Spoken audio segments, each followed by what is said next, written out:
अस्सलामुअलैकुम दोस्तों, top analysis में आपको खुशामदीद। दोस्तों, कल के दिन भारतीय फौजियों को ये इत्तला मिली कि जंगल में नक्सलवादियों के बड़े कमांडर मौजूद हैं और नक्सलवादियों की एक बड़ी फौज भी जंगल में मौजूद है। और इसी खबर को लेते हुए 2000 भारतीय जवान जंगल में पहुंच के नक्सलवादियों ने इनके आने से पहले ही तमाम इंतजाम कर रखा था। उन्होंने गहरे जंगल में उन्हें घेरा और यू की शक्ल में तमाम 2000 फौजियों को घेर लिया और ऐसी फायरिंग की कि भारतीय आर्मी के 30 से ज्यादा जवान मार दिए और 60 के करीब जख्मी भी कर दिए। इसके बाद भारतीय फौजी छत्तीसगढ़ में काफी खौफ और हरास का शिकार हैं और दावे के मुताबिक भारतीय फौजियों की एक वीडियो सामने आई है जिसमें वाज़ेह भारतीय आर्मी को रोता हुआ देखा जा सकता है। इसी आर्मी जवान की पहले भी वीडियो वायरल हो चुकी है और अब फिर से उन्होंने एक वीडियो पैगाम रोते हुए भेजा है जो एकदम वायरल हो चुका है। दोस्तों, आप भारतीय मीडिया का ये क्लिप सुन लीजिए। मीडिया पर एक जवान का वीडियो वायरल हो रहा है।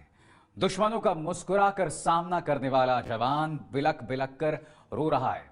जवान क्यों रो रहा है, उसे क्या तकलीफ है, आप खुद सुनिए। एक मैसेज देना चाहता हूँ सिर्फ अर्धसैनिक बलों के लिए जो एंटी नक्सल ऑपरेशन में लगे हुए हैं।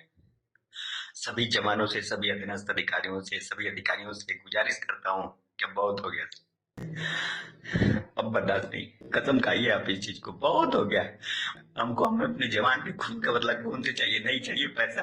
साला 1 करोड़ रुपया कोई दे करके सेलिब्रिटी बन जाता है। जिस माँ ने अपने बच्चे को खोया है, अब बर्दाश्त मत करिए, बहुत हो गया।